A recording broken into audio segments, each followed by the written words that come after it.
ಓಂ ಶಾಂತಿ. ಓಂ ನಮಃ ಶಿವಾಯ. ಸತ್ಯಂ ಶಿವಂ ಸುಂದರಂ. ವಾಣಿ ಡೇಟು 31/10/2025. ಪ್ರಾತಃ ಮುರಳಿ. ಓಂ ಶಾಂತಿ. ಬಾಪ್ ದಾದಾ ಮಧುಬನ. ಮಧುರ ಮಕ್ಕಳೇ, ನೀವು ಆತ್ಮಿಕ ಗುಪ್ತ ರಕ್ಷಣಾ ಸೈನಿಕರಾಗಿದ್ದೀರಿ.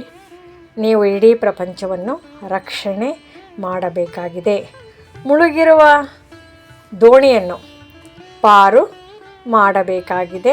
ಪ್ರಶ್ನೆ: ಸಂಗಮ ಯುಗದಲ್ಲಿ ತಂದೆಯು ಯಾವ ವಿಶ್ವವಿದ್ಯಾಲಯವನ್ನು ತೆರೆಯುತ್ತಾರೆ? ಅದು ಇಡೀ ಕಲ್ಪದಲ್ಲಿಯೇ ಇರುವುದಿಲ್ಲ.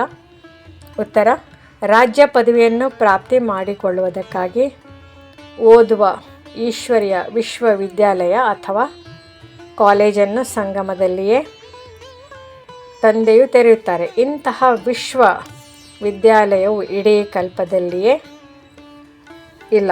ಈ ವಿಶ್ವವಿದ್ಯಾಲಯದಲ್ಲಿ ವಿದ್ಯೆಯನ್ನು ಓದಿ ನೀವು ಡಬಲ್ ಕಿರೀಟಧಾರಿ ರಾಜಾಧಿರಾಜರಾಗುತ್ತೀರಿ. ಧಾರಣೆಗಾಗಿ ಮುಖ್ಯ ಸಾರ: ಆತ್ಮಿಕ ರಕ್ಷಣಾ ಸೈನಿಕರಾಗಿ ಸ್ವಯಂ ಹಾಗೂ ಸರ್ವರಿಗೆ ಸರಿಯಾದ ಮಾರ್ಗವನ್ನು ತಿಳಿಸಬೇಕಾಗಿದೆ. ಇಡೀ ಪ್ರಪಂಚವನ್ನು ವಿಷಯ ಸಾಗರದಿಂದ ಪಾರು ಮಾಡಲು ತಂದೆಗೆ ಸಂಪೂರ್ಣ ಸಹಯೋಗಿಗಳಾಗಬೇಕಾಗಿದೆ. ಜ್ಞಾನ ಯೋಗದಿಂದ ಪವಿತ್ರರಾಗಿ ಆತ್ಮದ ಶೃಂಗಾರ ಮಾಡಿಕೊಳ್ಳಬೇಕಾಗಿದೆ. ಶರೀರಕ್ಕಲ್ಲ. ಆತ್ಮವು ಪವಿತ್ರವಾದರೆ ಶರೀರದ ಶೃಂಗಾರವು ಸ್ವತಃವಾಗಿ ಆಗುವುದು. ವರದಾನ: ದೂರ ಸರಿಯುವುದರ ಬದಲು ಪ್ರತಿ ಘಳಿಗೆ ತಂದೆಯ ಆಶ್ರಯದ ಅನುಭವ ಮಾಡುವಂತಹ ನಿಶ್ಚಯ ಬುದ್ಧಿ ವಿಜಯ್ ಭವ. ವಿಜಯ್ ಭವದ ವರದಾನಿ ಆತ್ಮ ಪ್ರತಿಗಳಿಗೆ ಸ್ವಯಂವನ್ನು ಆಶ್ರಯದ ಕೆಳಗಿರುವಂತೆ ಅನುಭವ ಮಾಡುವುದು. ಅವರ ಮನಸ್ಸಿನಲ್ಲಿ ಸಂಕಲ್ಪ ಮಾತ್ರವೂ ಸಹ ನಿರಾಶ್ರಿತ ಅಥವಾ ಒಬ್ಬಂಟಿತನದ ಅನುಭವವಾಗುವುದಿಲ್ಲ. ಎಂದೂ ಉದಾಸಿ ಅಥವಾ ಅಲ್ಪಕಾಲದ ಹದ್ದಿನ ವೈರಾಗ್ಯ ಬರುವುದಿಲ್ಲ. ಅವರು ಎಂದೂ ಯಾವ ಕಾರ್ಯದಿಂದಲೂ ಸಮಸ್ಯೆಯಿಂದಲೂ ವ್ಯಕ್ತಿಯಿಂದಲೂ ದೂರ ಸರಿಯುವುದಿಲ್ಲ. ಆದರೆ ಪ್ರತಿ ಕರ್ಮ ಮಾಡುತ್ತಿದ್ದರೂ ಎದುರಿಸುತ್ತಾ ಸಹಯೋಗಿಗಳಾಗುತ್ತಾ ಬೇಹದ್ದಿನ ವೈರಾಗಿಗಳಾಗಿರುತ್ತಾರೆ.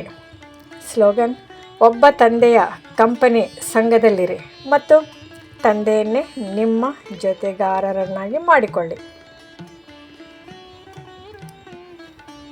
ಅವ್ಯಕ್ತ ಸೂಚನೆ: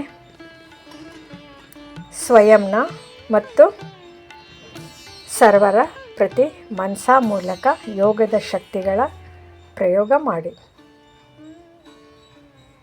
ದಿವ್ಯ ಬುದ್ಧಿರೂಪಿ ವಿಮಾನದ ಮೂಲಕ ಎಲ್ಲದಕ್ಕಿಂತ ಎತ್ತರದ ಶಿಖರದ ಸ್ಥಿತಿಯಲ್ಲಿ ಸ್ಥಿತರಾಗಿ ಅವ್ಯಕ್ತ ವತನವಾಸಿಯಾಗಿ ವಿಶ್ವದ ಸರ್ವ ಆತ್ಮರ ಪ್ರತಿ ಶುಭ ಭಾವನೆ ಮತ್ತು ಶ್ರೇಷ್ಠ ಕಾಮನೆಯ ಸಹಯೋಗದ ಅಲೆಯನ್ನು ಹರಡಿಸಿರಿ.